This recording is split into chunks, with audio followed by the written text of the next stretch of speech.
صحیح ڈھنگ سے آپ جنات کا علاج کریں تو دیکھیں کس طرح کامیاب ہوتے ہیں.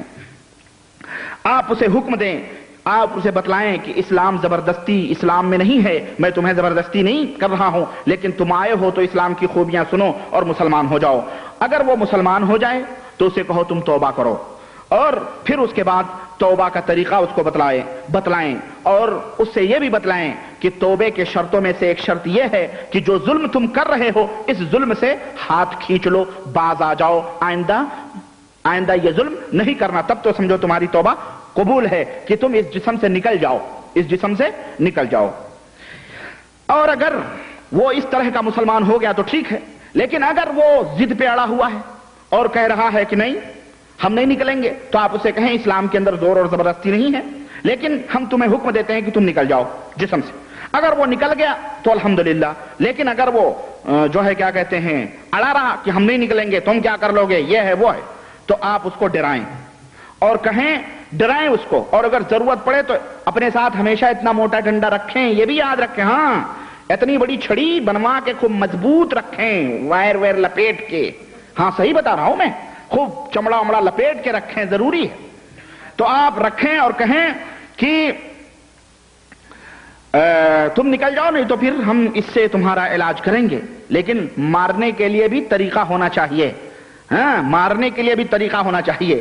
ہاں بھی نہیں کہ ڈنڈا اٹھا کے اس کی کھوپڑی پھوڑ دے، ڈنڈا اٹھا کے اس کے ہاتھ پیر توڑ دیں، نعوذ باللہ.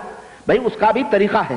ایسی جگہ ماریں جہاں کے مطلب مریض کو اتنی تکلیف نہ ہو، اور یہ بھی تاکید ہو کہ دیکھو مار کے وقت جنات رہتا ہے یا کھسک جاتا ہے، ورنہ بیچارہ مریض چلائے گا، وہ تم سمجھو کہ جنات کو مار رہے ہیں اور مریض چیخے گا، اس کو تکلیف ہوگی. اس لیے اس کے اندر بھی ضروری ہے کہ آپ ذرا سا شعور رکھیں. اور مارنا ہے تو اس کے کندھوں پر، اس کے رانوں پر، یا اس کے پیچھے، اس کی پیٹھ پر، یا اس کی ہاتھوں پر، یہاں ماریں. ایسی جگہ نہ ماریں کہ غریب جو ہے وہ اپاہج ہو جائے، ہاتھ پیر ٹوٹ جائے، سر پھوٹ جائے، نقصان ہو، نعوذ باللہ. ایسی چیزیں حرام ہیں بہرحال. تو اس طرح سے اگر وہ بھاگ گیا تو ٹھیک ہے. اگر موجود ہے تو اب آپ ان سورتوں کی تلاوت شروع کریں، ان آیات کی تلاوت اور ان سورتوں کی تلاوت شروع کریں جو سورتیں یا جو آیتیں جنات یا شیطان سنتے ہیں تو ان کو تکلیف ہوتی ہے. اب آپ کہو گے وہ سورتیں کون کون سی ہیں، تو نوٹ کریں. آیت الکرسی ہے، آیت الکرسی ہے. نمبر 2 سورہ یاسین ہے. نمبر 3 سورہ صافات ہے. نمبر 4 سورہ دخان ہے. نمبر 5 سورہ جن. اور نمبر 6 سورہ حشر کا آخری حصہ. اور نمبر 7 سورہ حمزہ. اور نمبر 8 سورہ اعلی. عام طور پر ہر آیت اس میں شیطان کا ذکر ہے. عام طور پر ہر آیت جس میں شیطان کا ذکر ہو یا جہنم کا ذکر ہو، اللہ کے عذاب کا ذکر ہو، وہ تمام آیتیں جناتوں کو تکلیف پہنچاتی ہیں. تمام آیتوں کو سن کے جنات اور شیطان خوف زدہ ہوتے ہیں، ڈرتے ہیں. یہ سورتیں، یہ آیتیں آپ اس کے اوپر پڑھیں. اب اگر وہ آپ کی باتوں کو قبول کر لے، یعنی جسم سے نکلنے کے لیے راضی ہو جائے، تو اب آپ پڑھنا. اگر بیچ میں وہ چلانے لگے ٹھیک ہے میں جا رہا ہوں، مثلا آپ نے صرف آیت الکرسی پڑھی اور چلانے لگا میں جا رہا ہوں، تو اب یہ نہیں کہ اب آپ پکڑ کے نہیں ہم پورا پڑھیں گے ہی نہیں، اس سے اس کو تکلیف ہوتی ہے. اگر وہ بیچ ہی میں کہنے لگا کہ نہیں میں جا رہا ہوں، تو کہو ٹھیک ہے میں بند کرتا ہوں، جاؤ. لیکن اگر وہ پھر جیسا کہ میں نے پہلے بتایا ہے کہ جب مریض شفایاب ہو جائے، نکل جائے، تو پھر ٹرائی گیا ہے یا نہیں گیا ہے، کیونکہ اکثر جھوٹے ہوتے ہیں جیسا کہ میں نے بتلایا. اسی طرح سے قرآن پڑھنے سے اگر بھاگ جاتا ہے اور مار رہے ہیں اور وہ بھاگ رہا ہے، تو پھر اس کے عہد لیں، جیسا کہ میں نے ابھی بتلایا ہے کہ اللہ سے اس کا عہد اور پیمان کروائیں، پھر اس کو کہیں اب تو نکل جا. یہ ہو گیا علاج کا طریقہ، مختلف طریقے سے میں نے آپ کو بتلایا. اب تیسرا مرحلہ علاج کے بعد کا مرحلہ ہے. ٹھیک ہے مریض ماشاءاللہ الحمدللہ شفایاب ہو گیا، شیطان نکل گیا، سب کچھ ہو گیا. اب بھی کچھ احتیاطات ہیں کہ نہیں ہیں؟ دیکھیں، ایک ڈاکٹر جب دوا دیتا ہے تو دوا سے پہلے تشخیص کرتا ہے اس کو کون سی بیماری ہے، چیک کرتا ہے. پھر جب اس کو بیماری کا پتہ چلتا ہے تو وہ ٹیبلٹ، گولیاں، سیرپ، انجیکشن وہ تمام سب دیتا ہے، اور پھر اس کو کچھ احتیاط بتاتا ہے کہ دیکھو یہ کھانا، یہ کھاؤ گے تو پھر بیماری تم کو لوٹ آئے گی، یہ نہیں کرو گے تو پھر ایسا ہوگا، پھر ایسا ہوگا۔ اب علاج ہو گیا تو پھر اب وہ ڈاکٹر کہے گا دیکھنا آئندہ وہاں نہیں جانا، یہ نہیں کھانا، وہ نہیں کھانا، وہ نہیں کھانا، ورنہ یہ تمہیں الرجک ہے، یہ الرجک ہے، یہ الرجک ہے، یہ الرجک ہے، یہ الرجک، اگر ایسا کرو گے، ایسا کرو گے تو پھر وہی بیماری ہوگی نہیں؟ ڈاکٹر بتاتا ہے کہ نہیں بتاتا ہے؟ ایسے ہی یہ علاج کے بعد کی چیزیں میں بتا رہا ہوں، اگر یہ تمام علاج کے بعد کے نسخے اپناتے رہیں گے تو پھر کبھی شیطان نہیں آئے گا۔ نمبر ایک مریض کو اگر وہ مرد ہے تو اس کو حکم دیں کہ وہ 5 وقت کی نماز جماعت کے ساتھ مسجد میں ادا کرے۔ یہ تو سب سے بڑا شیطان بھاگے گا اس سے، ہے کہ نہیں ہے؟ یہ تو سب سے بڑا شیطان ہے جو بھاگے گا اس کے جسم سے۔ 5 وقت مسجد کے اندر نماز پڑھے، پابندی کرے۔ نمبر 2، ٹیلی ویژن، گانے بجانے، انگڑے بھنگڑے، یہ تمام سے وہ دور رہے، ہرگز نہ سنے۔ نمبر 3، سونے سے پہلے وضو بنا کے سوئے اور آیت الکرسی پڑھ کے سوئے۔ نمبر 4، ہر 3 دن میں گھر کے اندر سورہ بقرہ کی تلاوت کرے، ہر 3 دن میں گھر کے اندر سورہ بقرہ کی تلاوت کرے۔ نمبر 5، سونے سے پہلے سورہ ملک پڑھ کے سوئے، سونے سے پہلے سورہ ملک پڑھ کے سوئے۔ اور اگر آپ سوچ سکتے ہیں کہ بعض لوگ ایسے بھی مریض ہوتے ہیں، عورتیں ہوں مرد ہوں، ان بیچاروں کو پڑھنا نہیں آتا تو پھر وہ کیا کریں؟ تو الحمدللہ آج کل کیسٹیں موجود ہیں اور ٹیپ ریکارڈ گھر گھر میں موجود ہیں، کیسٹ لگائیں سورہ ملک کی، سورہ بقرہ کی، یا جو صورتیں ہم نے بتلائی ہیں ان میں وہ مریض روزانہ سنیں، پڑھے نہیں تو کم از کم سنیں۔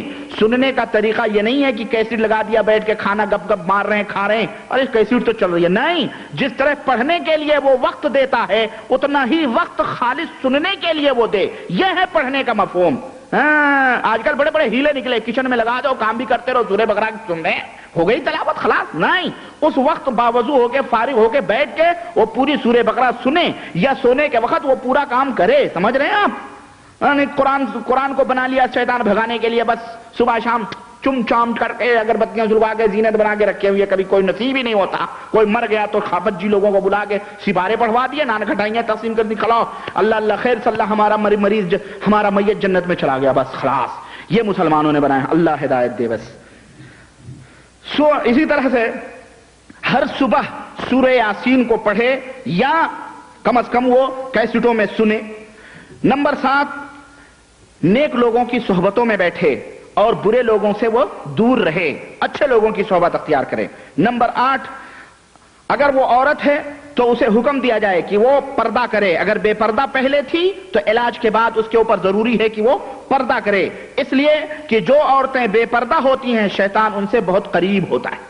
بے پردہ جو عورتیں چلتی ہیں پھرتی ہیں، ملتی جلتی ہیں غیر محرموں سے، ان سے شیطان کیا ہوتا ہے؟ زیادہ قریب ہوتا ہے۔ نمبر 9، اسی طرح سے کم از کم روزانہ 2 گھنٹے ایک پارے کی تلاوت سنیں، یا جو ہے قرآن کی کوئی نہ کوئی سورت کم از کم چھوٹی بڑی روزانہ سنیں۔ اسی طرح روزانہ فجر نماز کے بعد میں 100 دفعہ لا الہ الا اللہ وحدہ لا شریک لہ لہ الملک ولہ الحمد وہو علی کل شیء قدیر کا وظیفہ پڑھے 100 مرتبہ۔ دیکھ رہے ہیں یہ علاج کے بعد کی احتیاطات ہیں، ورنہ شیطان پھر دھمکے گا۔ نمبر 11، کوئی بھی چیز اٹھانی ہو کہ رکھنی ہو کہ بند کرنی ہو کہ کھانی ہو کہ پینی ہو، بسم اللہ کر کے کھائیں، بسم اللہ کر کے حمام میں جائیں، بسم اللہ کر کے، اسی طرح سے کوئی چیز رکھیں بسم اللہ کر کے، پانی اٹھائیں بسم اللہ، یعنی ہر چیز میں بسم اللہ کریں۔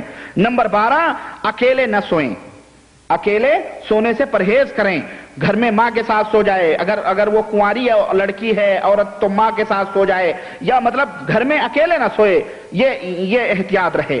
نمبر 13، ہم نے کچھ تدابیر بتلائی ہیں اس سے پہلے لیکچر میں جو کیسٹ نمبر 3 کے اندر موجود ہیں، اور تھوڑا حصہ 2 کے اندر بھی ہے، ہم نے کچھ تدابیر بتلائی ہیں شیطانوں سے محفوظ رہنے کی، ان تدابیر کے اوپر اسے عمل کیا جائے، اس کو کہا جائے کہ ان تدابیر کے اوپر عمل کرو، اور وہ میں اب لوٹاؤں گا نہیں کیونکہ میں بتا چکا ہوں آپ حضرات کے سامنے شیطان سے بچنے کی کیا کیا تدبیریں ہیں، سمجھ میں آئی بات ہے۔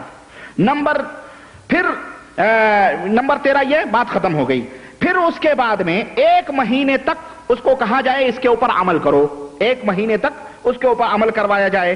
1 مہینے کے بعد میں دوبارہ پھر اس کو لایا جائے مریض کو, اور جو صورتیں پڑھی گئی ہیں, بتلائی گئی ہیں ابھی, ان صورتوں کو پھر سے اس کے اوپر پڑھا جائے.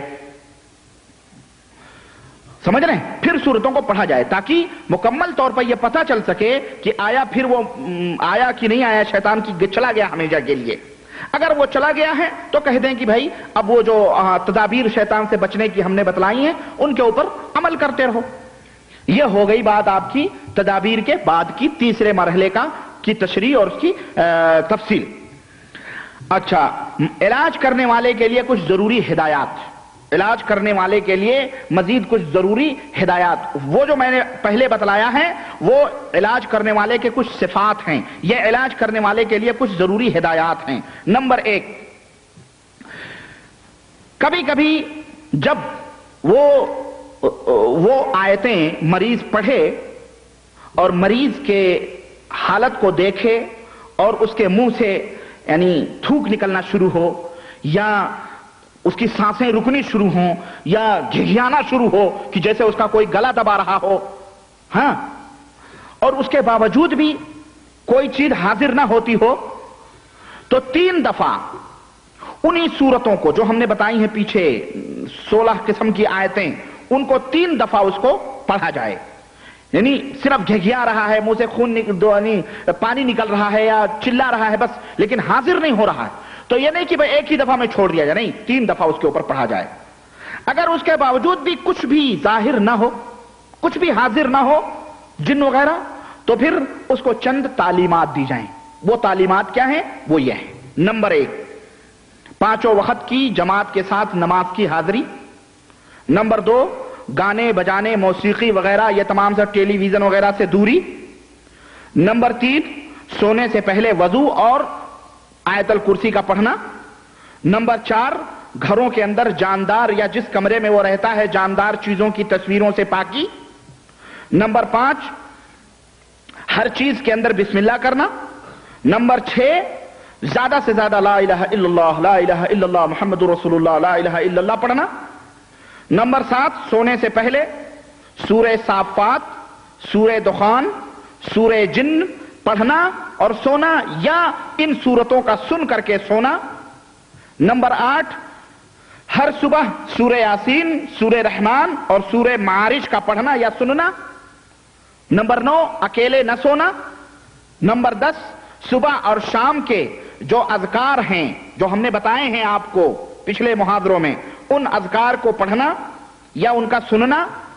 نمبر 11, عورت ہے تو شرعی پردے کے اندر رہنے کا حکم دینا اور گھر سے خوشبو سینٹ ونٹ مار کے نہ نکلنے کا حکم دینا اگر وہ عورت ہے تو.